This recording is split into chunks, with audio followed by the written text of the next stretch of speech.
Hi, my name is Raymond Boysel. It's my portfolio presentation. I'm primarily a 3D hard surface modeler, meaning I model things rather than organic materials and people.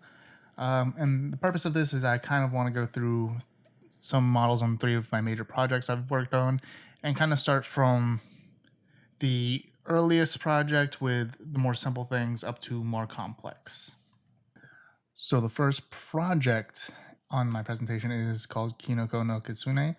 It's a 3D action adventure hack and slash produced in 2019. I primarily was a 3D modeler, so I just kind of made models, mostly environmental, some enemies, and the sword for the player character. The first model I'm going to present is the Torii Gate. I want to present this because it's kind of one of the first ones I did for the game and really for any project overall. It's pretty simple in terms of like geometry. It's based on a Torii Gate, which is a Shinto kind of shrine in Japan. So very basic. It's red and black, a couple cylinders, and a couple rectangular polyhedrons. Looking back, it came out fine, but I know even though it looks fine, there are some things that I could clean up now. The second model I wanted to highlight was the sword we made for the game. So the way I kind of went through this is after a little more experience, I was able to kind of handle a more complex model.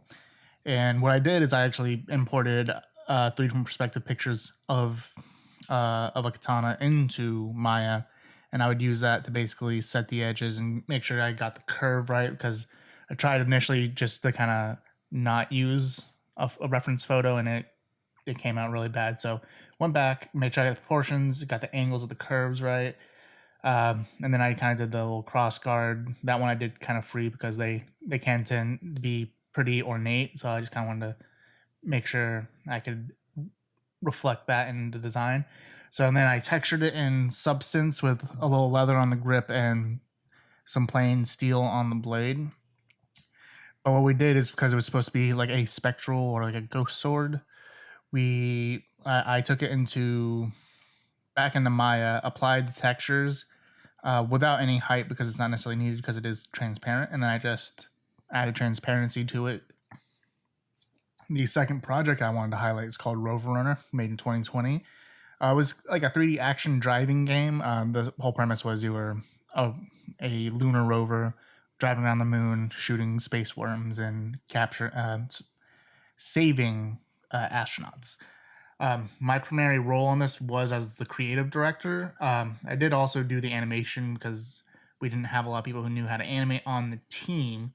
So more my role on this was administrative, but I did contribute some models. The one I wanted to highlight is the satellite debris model. The purpose of this one is basically just to kind of throw into the terrain as like a crashed satellite, which is why it's sturdy and cracked. I wanted to highlight this because it does show more height than my other works, primarily my earlier works. And basically, I just in Maya made a couple basic rectangular polyhedrons, and then took half a globe, or half a sphere rather, and cut it in half, hollowed it out, and then put an antenna on it. And then I just made it the texture in substance by applying a shiny aluminum and flat black fabric on the little solar panels and added in some crack alphas as well as some scratches and dirt. So the last project I want to highlight is called Senior Swipe, currently being worked on.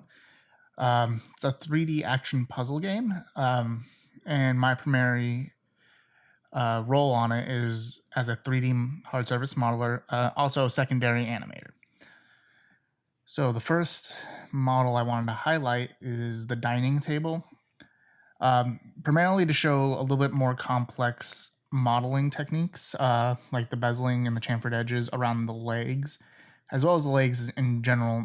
They were separate pieces from the table, mostly made from rectangular polyhedrons that I had to individually shape and then attach together, as well as a little bit more complex texture work. The legs and the main body of the table are all just wood grained with a little bit of height in it, and then with a little emblem in the middle that's gold and little gold gilded edge. I kept the height from the wood on the edge just because it kind of gives it like a little bit of a wear and tear look. The second model I wanted to highlight is the place setting model. Now this one is basically 6 or 7 different models that I've kind of combined into one thing, so you can just set it on the table. And it has a variety of textures and models. All of the silverware was made individually from a single polyhedron, and I just kind of shaped it according to a reference image.